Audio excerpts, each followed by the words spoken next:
Stay tuned for today's Antidote, brought to you by the Renegade Success Network. Today's Antidote features a healthy dose of thought-provoking insights and information for business owners, entrepreneurs, leaders, and nonprofit professionals. Each day since March of 2020, this program has offered that one thing to help you continue on your own unique pathway to success. And now, Renegades, we bring you Bob Graham and Tom Brush.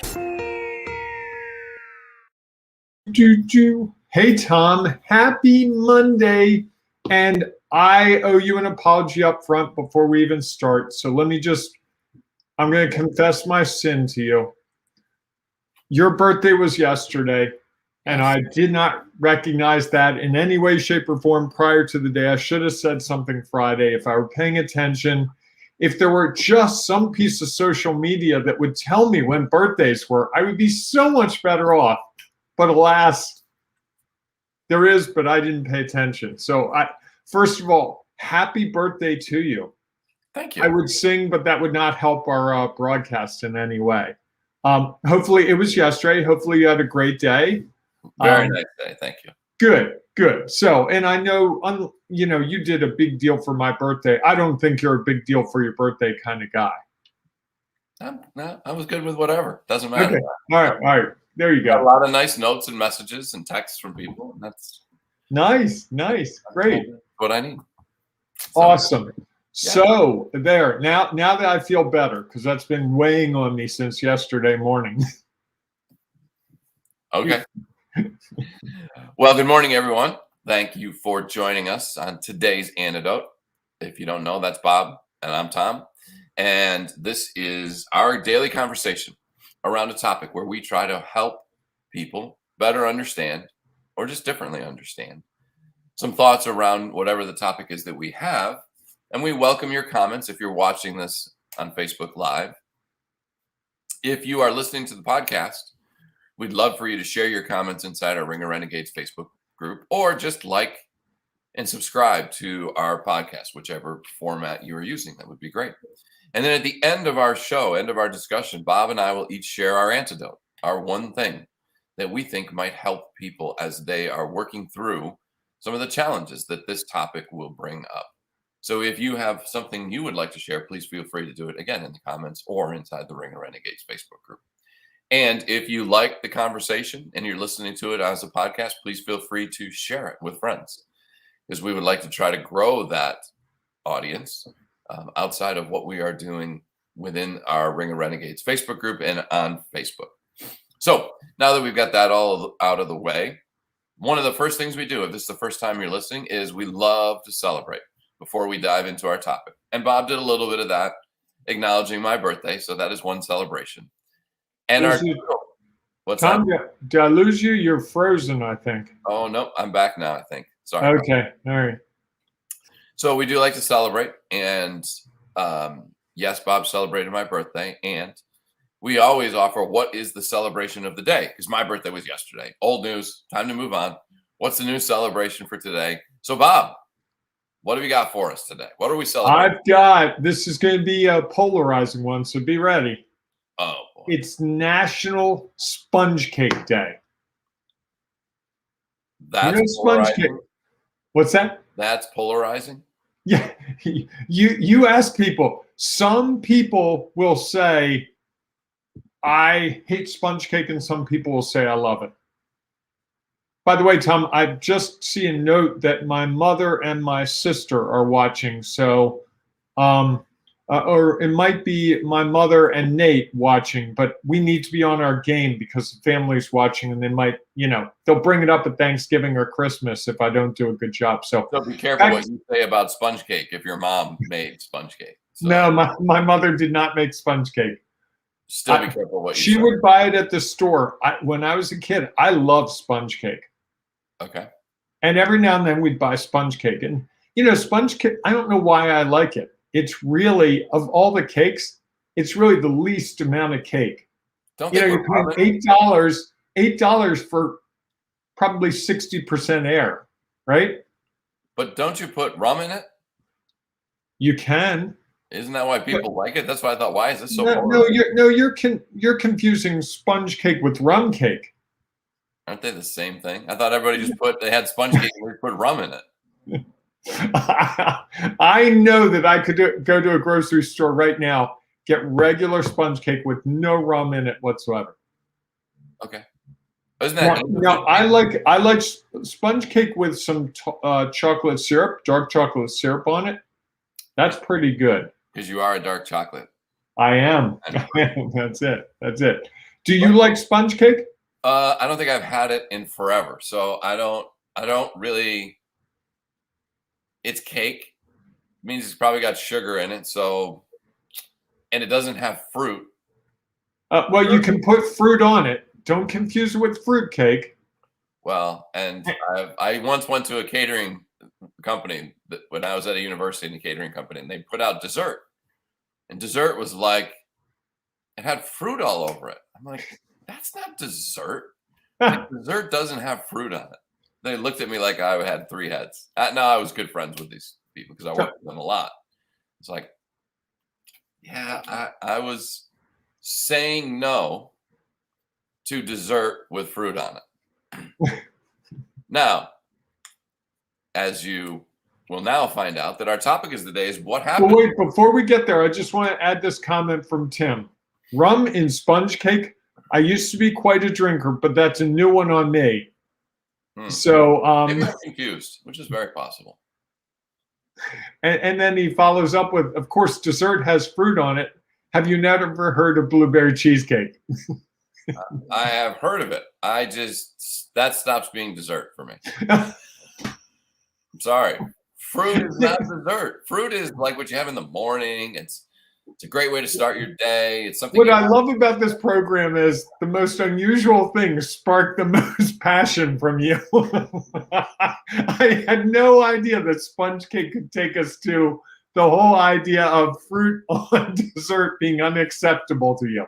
So no cherry on top of your ice cream? Never. Milkshake? Never. It ruins it. Once I had a cherry at the bottom. Somebody put a bottom. It ended up in the bottom of my milkshake, and I somehow sucked part of it up through the straw. Had the worst taste in my mouth for that. I was so furious. So you don't like pie?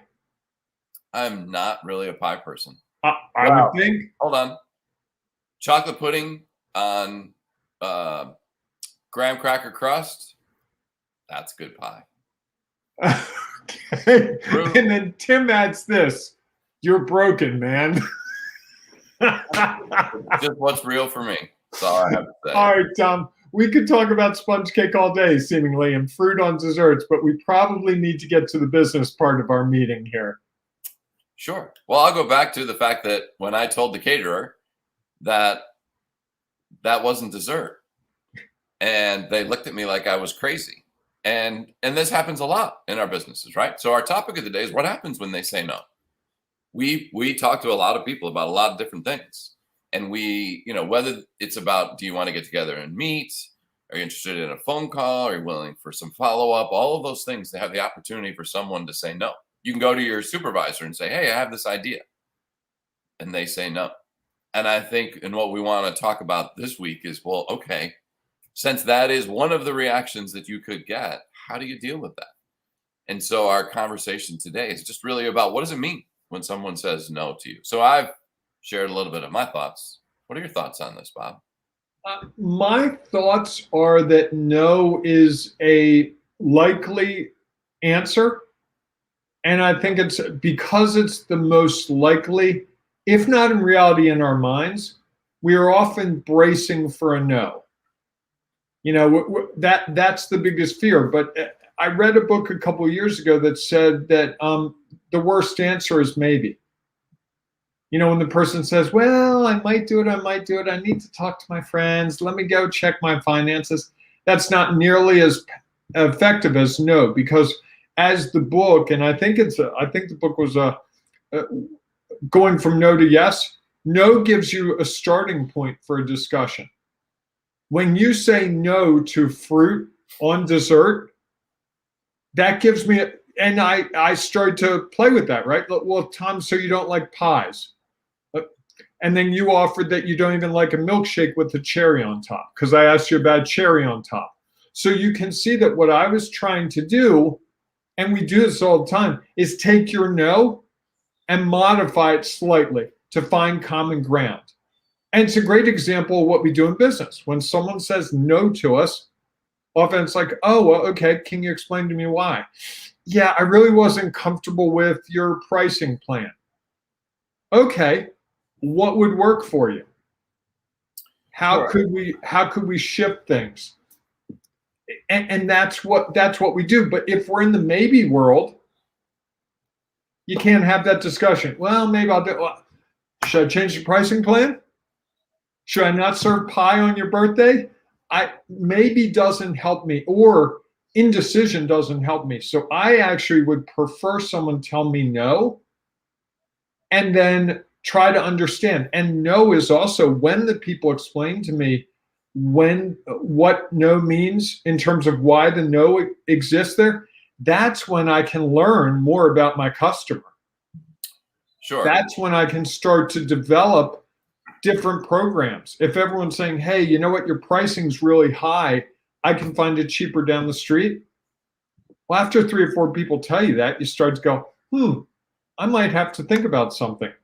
Hey, I see we've got a really nice note here, Tom. This is from Keegan. This is one of Tom's children. Happy birthday, Dad, or belated birthday. There you go. Wow. Who'd have thought that he would be up listening to this before he starts the school day?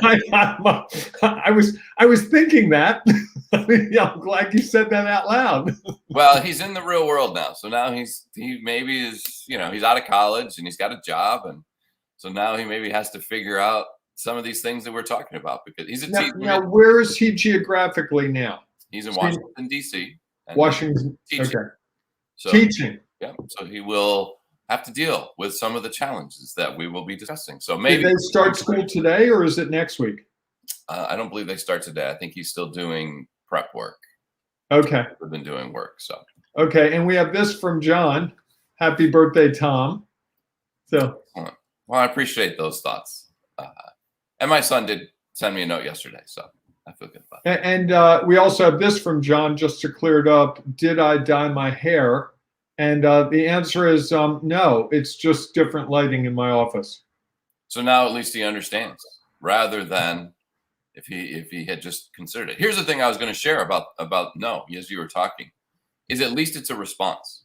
I think one of the challenges is, and even maybe, although this is a conversation for another day, maybe gives you a start. Hey, we got 5 all week.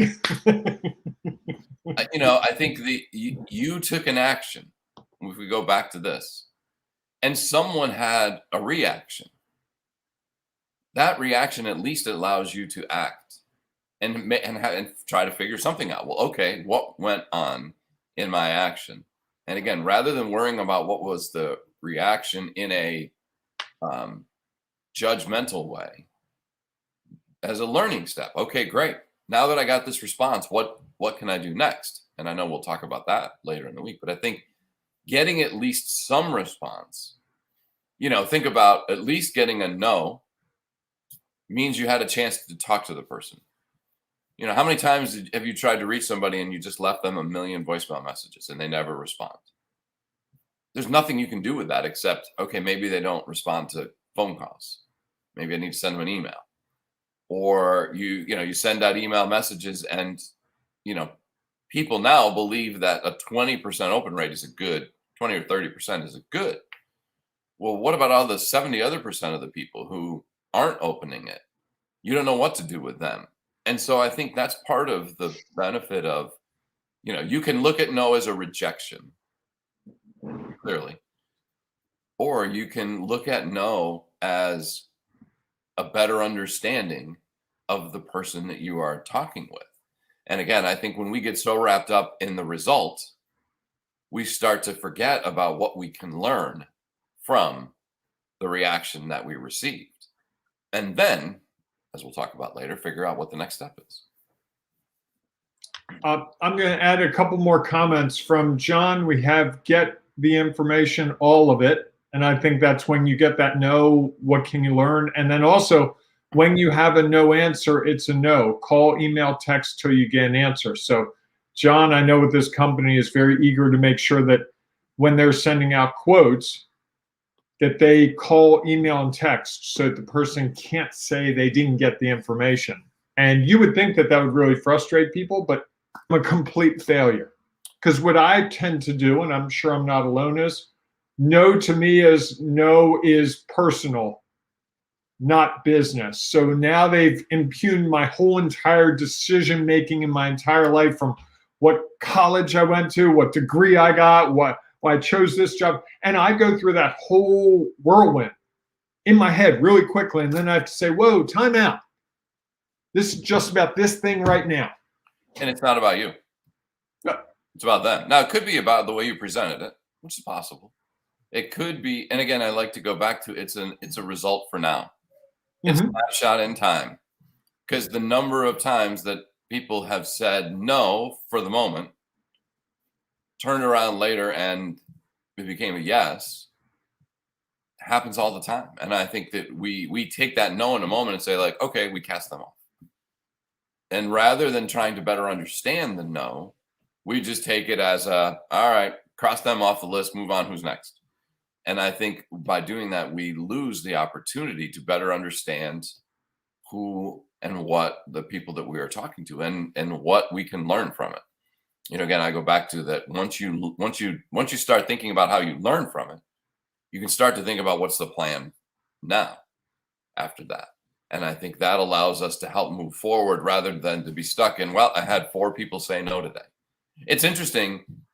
I know I think there's a book out like this, and I also saw somebody post this the other day, that the idea or the comment that every no leads to a yes, or leads you closer to a yes. Oh, yeah, I said that. We had that discussion last week briefly. And as I think about that, I think part of me hears that and says, well, just keep asking. Again, if I keep asking enough people, and eventually I'm going to get a yes. I like to think about that quote as, every time I get a no, I have a better understanding of the people who I am speaking to, who my ideal client is, what my messaging is, and how maybe I need to shift and position that. So rather than just, because initially when I thought about that quote, it's like, well, all that means is if I just have to go out and ask 1 million people. If I ask 1 million people, somebody somewhere down the line, I'm going to get a yes. Rather than and I've asked them all exactly the same way. I think that's become the standard on LinkedIn. Let me send you a message. If somebody responds, oh, great, here's my exact follow-up next. If they don't, okay, great. I'll send them another follow-up. It's the exact same message all along. And rather than taking each individually to better understand, what does this mean? What am I doing? What could I do differently? That will help you get to a yes quicker. And so I think being really careful about that, in my mind, that phrase and how to leverage that phrase is important. That it's not just keep asking, it's understand, adjust, move forward. Yeah, I took it the way I think you're saying, where the no isn't, no gets you closer to the yes, may not be with that same person. But if this person says no because you're too expensive and you change your pricing structure, when you present it to the next person, they may go, oh, that's exactly the pricing structure I've always wanted. How did you know? You know because you took the information from the no. I want to add, John has a really good comment here. If you figure out what they need and give it to them, you don't have to sell. If you have the only pen in the room and there's someone who needs to write something down, you don't need to sell it. They will choose you because you are their best choice. Correct.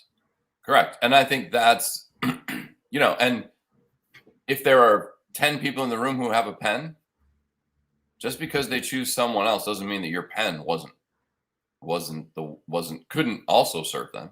Right. It means that was a decision that they made because maybe they were closer to them. Maybe it was the first person they asked. There's lots of reasons why people say no to us. Mm-hmm. And I think just going to the assumption that it's just a rejection of everything we are and have misses the opportunity to really be like, okay, what can I learn from this? Yes. How do I use that and leverage that to then move forward? So what's your one thing, Tom, that today's antidote, that thing that we can take to the bank so we understand better how to move forward? You know, I when I go back to think about the topic of when someone says no and what does it mean? And I'm going to say my one thing is all it means is it's information that you can use to consider and learn more about that person, more about your approach, more about your message, how you're messaging it. I mean, you think about if you ever stopped every time you got a no and said, let me take 3 minutes and just be like, okay, what did they really say? Because there's usually not just no. It's usually like blah, blah, blah, blah, blah, blah, blah, blah, blah, not at this point, blah, blah, blah, blah, blah. So they give you a lot of information. So how do you leverage that? How do you look at that information and learn from it? How do you go back and say, okay, what were the words I used and how did I use them? What was the method that I chose? You can learn an awful lot from a single conversation, from a simple 2-letter word, if we stop to take the time to do that. If we just say, oh, that's another no, it's going to be really hard to continue asking because you're going to get no's. And the more no's you get that you don't stop and think about and leverage and understand why, the harder it's going to be to keep asking. I want to take what you said, Tom. I agree with it completely and amplify it a little bit. Is when you get that no and you ask that person why, you can't be judgmental. You can't go, tell me what I did wrong. What's wrong with this product or service? You've got to, hey, I'm just curious. Could you help me better understand what you're looking for? If you approach it that way, people will give you the information that will help you improve your opportunity to get yeses. But I've had some people come at me like, I spent an hour with you and you're still not going to buy it from me. I'm like, no, I'm still not comfortable. I'm sorry. And they're like, well, why not? And I'm like, I'm not going to tell you. You don't deserve, you're not going to handle it well anyway. So I think how we handle that information, I try to encourage people when they ask those questions, just say, thank you very much. Oh, that's great information. Oh, I'm going to take that back to my office and really think through that. And sometimes that will actually lead to the person following up with you in a couple weeks. Like, hey, you said you were looking at this new pricing structure or this different way to package it. I'm curious, did you figure it out? Which is code for, if you figured it out, I might be. Now you have what I want and I might actually buy it from you. Sure. And I think that's the opportunity that we often miss. I want to throw a couple more John's comments into the mix because he was kind enough to write them this morning or speak them. I think he wrote them. I don't sell. I refuse to either. You need my company or you don't. I don't convince people. He also said convincing people is a big mistake. That's a car salesman mentality. Nothing wrong with car salesmen. Someone's got to sell cars. Well, and here's the thing. I think I think it could be any salesperson, but I think we have given the idea of the used car salesman is just like, it's all, I just want to make the sale. And I think what is happening today is that even car salespeople are starting to understand about building the relationship. And how do I not appear to just be about, hey, I got to get you in this car so that I can make a commission? And I think John here has his one thing for us. Listen to the customer. They will tell you everything in the first minute. And John said that to me, I'm going to say 6-7 months ago. It has proven incredibly insightful. It really is amazing. They'll tell you, you know, even especially if your customer is upset with you about something, I just want your guy to come out today and fix this problem. Like, okay, now we know. But most of the time we don't listen to that. And I think that's really at the core of all this discussion today. It's about listening to your customer more. True, because usually when you get the no, all you want to do is be done and move on. And I think that's the time when you get to now learn. Yep. John adds, after the first minute, they're off track, and the first minute is the key. So, and I would encourage people to try that. It's really interesting to me how often that's the case when you're talking to someone, and especially if they approach you. Sure. Hey, I understand you do X. That X is usually the solution to a problem of theirs, because who comes over and goes, hey, I understand that you put on slate roofs, and I don't want a slate roof. Why would I even have the discussion with you, right? Certainly. Sure. You know, if someone comes up to you and says, hey, Tom, I work with a nonprofit. We're really struggling with our fundraising right now. That's right in your wheelhouse. That whole discussion would shift to just that area, right? Absolutely. Yeah, I do a whole bunch of other stuff. And I think we tend not to listen to that customer. And the other thing I would tell you, Thomas, as I think about it, sometimes people say no because they genuinely don't understand. And that's where sometimes that opportunity to have that follow-up, help me understand why you're not interested. There's a miscommunication. Oh, I thought you only did this, not this. Or I thought that you came in and you took over for me. No, that's not how we operate. We do it a little differently. Oh. And I think that's the opportunity that often gets lost when we take that no as an absolute, you know, as I said, pretty much, I'm a failure as a human being. No. Correct. Yeah, I think that's you are again thinking about you, not them, and what the real meaning behind whatever their response is. So, Tom, do you want to wrap this puppy up? I'm happy to do that. All right, go. So thanks everyone for watching. If you are watching on Facebook Live or YouTube, if you are listening to our podcast, thanks again for listening. We hope that you will subscribe or like, depending on which service you are using, and share that with others. Because we know that not only what we say has value, that what you might share it with would be great. So if you're going to share it on your favorite, maybe on Twitter or Instagram or somewhere else, share it with your one thing. Let others know, because we know that will add value to what they are trying to accomplish. They may not use it today, but they will likely use it somewhere down the road, and it will change what is real for them. So with that, if you are not yet a member of our Facebook group, it's easy to do. Just go to Facebook, search for Ring of Renegades. It is a private group, so you do have to ask to join, but all you have to do is ask and tell us why you're a renegade.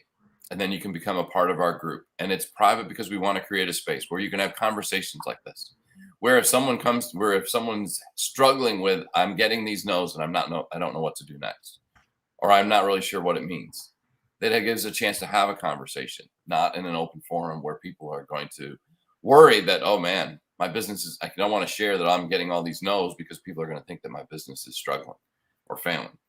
And so we want to create that space. And if you are listening to it on podcast, please feel free to share it with others. The podcast, we're just getting it started. We've been through a week now, and we'll be continuing to add old episodes as well. So we hope that you will continue to listen. So with that, our next step, we will see you tomorrow morning, 8 a.m. Eastern time, for our next edition of today's Antidote. And here embrace the renegading you. Thank you. I remember to say that each day. Yeah. I know. You need a little sticky on your computer that says, closing line, embrace the renegade in you. No, I have it. I just have to find the right time to plug it in with you. It's always the right time to share that, no matter what else is going on. So tomorrow I should just say it every 30 seconds regardless? Yes. Why not? You've learned. All right, everybody. Have a great rest of your day. We're going to close out with some further information about the Ring of Renegades Facebook group. We will see you inside the Ring of Renegades Facebook group, or we'll see you tomorrow morning, 8 a.m. Eastern time, for our next edition of today's Antidote. Have a great day. Carving your own path is tough. You want and need a community to offer you insights and advice, share inspiration, provide support, and save you time and money. But where do you find all that? Here's the easy answer: the Ring of Renegades Facebook group, where leaders, entrepreneurs, and business owners identify their next steps. Here's some of what you will find at the Ring of Renegades Facebook group.